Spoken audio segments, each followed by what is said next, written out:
Assalamualaikum warahmatullahi wabarakatuh. Perkenalkan, nama saya Siva Fajrianti dan rekan saya yang bernama Anggun. Kami dari kelas PS5B akan mempresentasikan hasil laporan yang telah kami buat berjudul Adaptasi Skala Reference Group Influence atau RGI. Mungkin untuk mempersingkat waktu, pada pembahasan pertama akan dijelaskan oleh saya sendiri.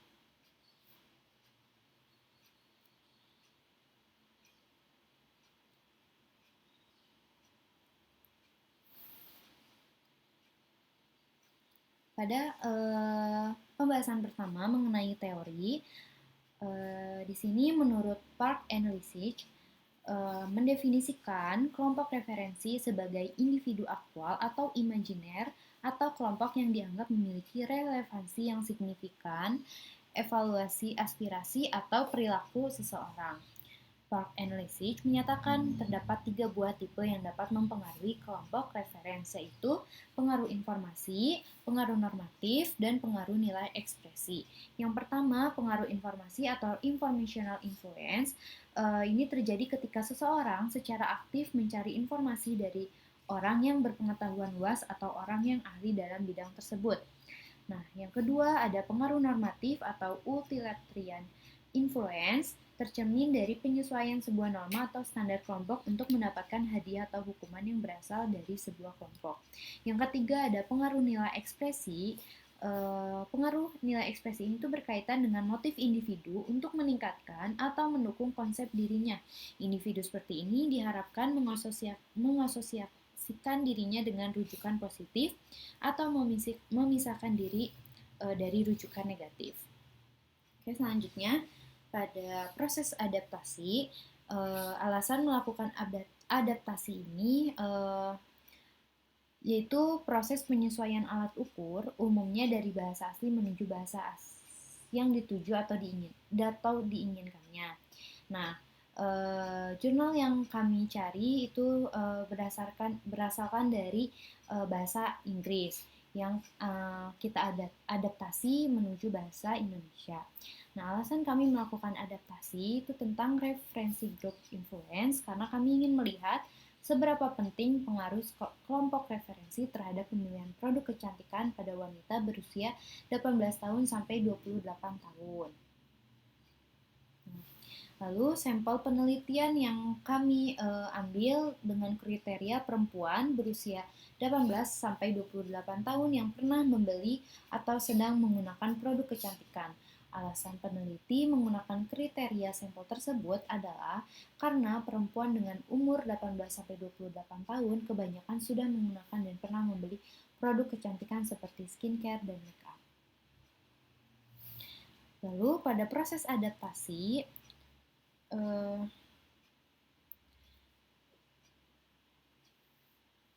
pada proses adaptasi ini,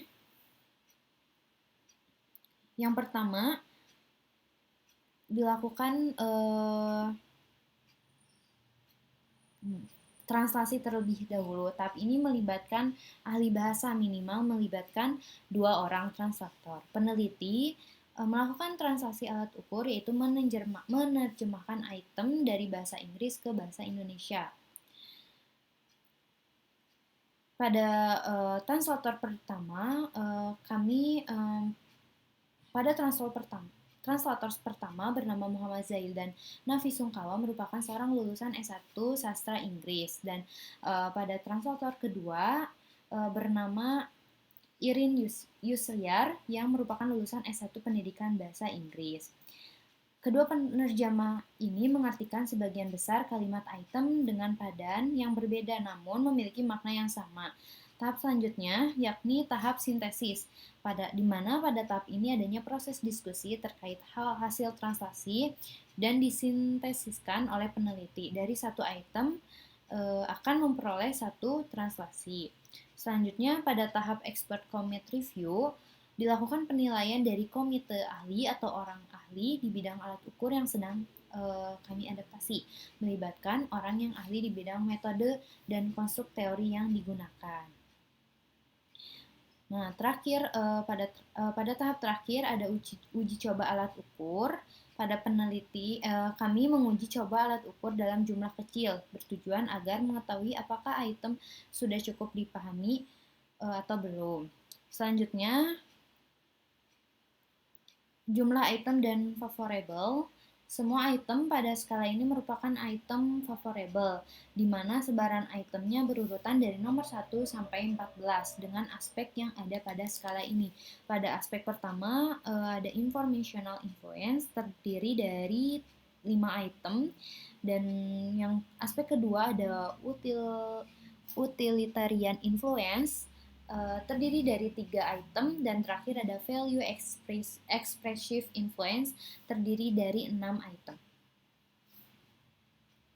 Nah, selanjutnya ada tampilan skala. Proses pengambilan data, peneliti menyiapkan Google Form untuk menyebarkan kuesionernya. Tampilan skala pada kuesioner peneliti ini terbagi dalam 4 bagian, yakni informed consent. Nah, pada lembar persetujuan keterlibatan ini berisi tentang informasi tujuan penelitian seperti waktu yang terpakai ketika mengisi kuesioner. Nah, dan partisipan yang bersedia terlibat dalam pengisian kuesioner ini akan mengklik pilihan ya. Contohnya ada pada slide berikut. Lalu selanjutnya, pada bagian kedua merupakan tampilan skala berupa 14 pernyataan yang harus diisi oleh responden dengan memilih di antara pilihan jawaban.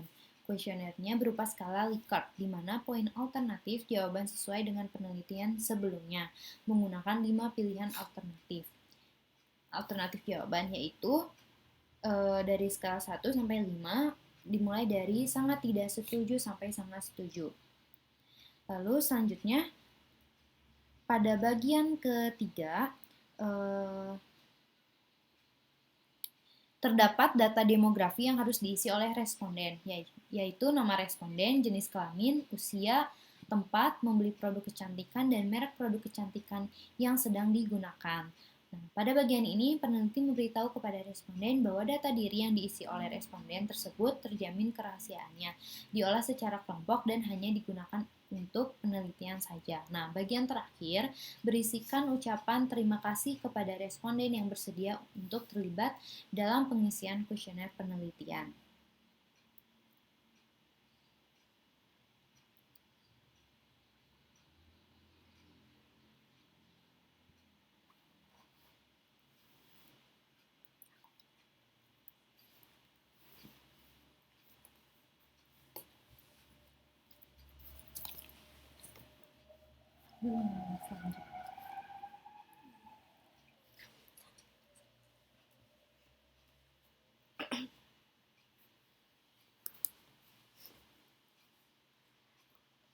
Oke, baik, di sini akan dilanjutkan oleh saya. Di sini ada proses pengambilan data. Pada proses pengambilan data ini, peneliti yang pertama menyiapkan Google Form untuk menyebarkan kuesioner dan membagikannya ke platform seperti Instagram, WhatsApp, dan Telegram. Di sini, peneliti menggunakan skala Likert seperti yang telah Sipa jelaskan tadi, yang bergerak dari 1 sampai 5 dan dari sangat tidak setuju sampai ke sangat setuju. Cara penskorannya yaitu dengan menskor sangat tidak setuju di skor 1, tidak setuju di skor 2, netral di skor 3, setuju di skor 4, dan sangat setuju di skor 5. Skor total reference group influence didapatkan dengan menjumlahkan semua nilai pilihan jawaban responden pada masing-masing itemnya. Skor setiap dimensi didapatkan dengan menjumlahkan nilai pilihan jawaban responden pada item masing-masing dimensi. Semakin tinggi skor pada alat ukur ini menunjukkan semakin setuju responden terhadap pemilihan produk kecantikan, dipengaruhi oleh suatu kelompok. Nah, pada proses pengambilan data ini membutuhkan waktu selama 4 hari, di mana kami mendapatkan 145 responden. Tetapi pada saat kami melakukan analisis data dan kami membuat tabulasi data, ternyata ada 3 responden yang tidak sesuai dengan kriteria kami. Maka dari itu, jawaban dari ketiga responden itu kami hapus, sehingga kami hanya memakai jawaban dari 142 responden saja. Nah, di sini ada proses analisis data. Analisis ini bertujuan untuk menyeleksi item-item yang baik atau buruk untuk digunakan pada pengukuran skala reference group influence. Yang pertama yaitu kami membuat tabulasi data terlebih dahulu menggunakan Excel dan mengganti jenis kelamin dengan kode yang telah kami buat, di mana kode 1 perempuan dan kode 2 laki-laki. Yang kedua, yaitu melakukan analisis data menggunakan SPSS versi 25. Kami menguji validitas dan reliabilitasnya. Menurut Godwin, tahun 2010, good measurement diperoleh jika memenuhi 2 faktor kunci, yaitu validitas dan reliabilitas. Nah, di sini kami akan menjelaskan validitas dan reliabilitas terlebih dahulu. Validitas atau validasi adalah proses yang dilakukan untuk mengetahui apakah skala mampu menghasilkan data yang akurat dan sesuai dengan tujuan ukurnya. Biasanya validitas ini berhubungan dengan item. Lalu yang kedua ada reliabilitas. Reliabilitas ini adalah konsistensi atau kepercayaan hasil ukur yang mengandung makna seberapa tinggi kecermatan pengukurannya. Biasanya reliabilitas ini berhubungan dengan skala ukurnya.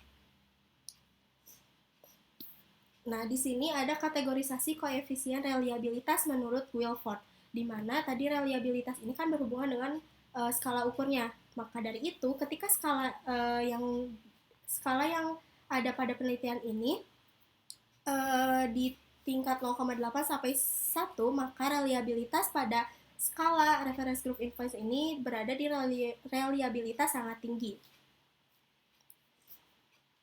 Nah, di sini ada perhitungan hasil pengambilan data. Yang pertama, kami melakukan analisis data terhadap reliabilitas terlebih dahulu. Seperti yang tercantum di sini, terdapat tabel Converge Alpha dan N of Items. Skala memiliki nilai koefisien reliabilitas sebesar 0,878 atau jika dibulatkan sebesar 0,89. Artinya, variasi yang tampak pada skor skala tersebut mampu mencerminkan 89% dari variasi yang terjadi pada skor murni kelompok subjek yang bersangkutan, sedangkan 11% sisanya adalah perbedaan karena ada variasi error. Reliabilitas dalam penelitian ini sebesar 0,89 berdasarkan tabel Guilford tadi, maka termasuk ke dalam kategorisasi reliabilitas sangat tinggi. Lalu setelah itu kami melakukan analisis data validitas, di mana di sini dari 14 item yang telah dianalisis mendapatkan hasil bahwa hanya 11 item saja yang valid menurut Feinberg. Kriteria penyeleksian yaitu corrected item total correlation kurang dari 0,3 merupakan item buruk sehingga perlu dihapus. Berdasarkan hasil validitas tiap item, terdapat 3 item yang memiliki nilai 0,3 sehingga item tersebut harus dihapus. Nah, di sini terdapat item setelah analisis data, sebaran item setelah analisis data. Didapatkan bahwa pada aspek 1 ternyata hanya aspek 2 dan ternyata hanya item 2 dan 5 saja yang dinyatakan valid karena item 1, 3 dan 4 menurut analisis data tadi hasil analisisnya kurang dari 0,3. Oke, hasil penelitian ini menunjukkan bahwa alat ukur reference group influence versi bahasa Indonesia ini reliable dan memiliki nilai reliabilitas sangat tinggi karena berada pada rentang 0,8 sampai 1 dengan nilai reliabilitas sebesar 0,878 atau dibulatkan sebesar 0,89. Pada pengujian validitas, di antara 14 item, hanya 11 item memiliki nilai correlation lebih dari 3,0. Oleh karena itu, 11 item tersebut dinyatakan valid. Artinya, pengukuran relatif konsisten jika dilakukan berulang kali, baik pada alat ukur keseluruhan maupun pada pengukuran tiap dimensi atau aspeknya. Oke, di sini ada kekurangan dan kendala dalam penelitian ini, yaitu respondennya dikhususkan hanya kepada perempuan saja, sehingga ketika pencarian responden, peneliti memiliki keterbatasan dalam menyebarkan kuesioner. Nah, di sini kesimpulannya, berdasarkan hasil penelitian yang telah kami lakukan, ditemukan bahwa instrumen alat ukur reference group influence versi bahasa Indonesia ini valid dan reliable. Artinya, alat ukur ini bisa digunakan untuk mengukur konstruk reference group influence pada pemilihan produk kecantikan dengan kriteria sampelnya perempuan berusia 18-28 tahun yang pernah membeli dan sedang menggunakan produk kecantikan. Alat ukur reference group influence versi bahasa Indonesia ini diadaptasi dalam konteks yang spesifik. Oleh karena itu, hasilnya dapat menggambarkan kesesuaian dengan konteks di lapangan. sehingga dapat melihat aspek apa yang perlu ditingkatkan jika pengukuran ingin ditindaklanjuti dalam bentuk intervensi. Oke, sekian dari saya kembalikan kepada Syifa.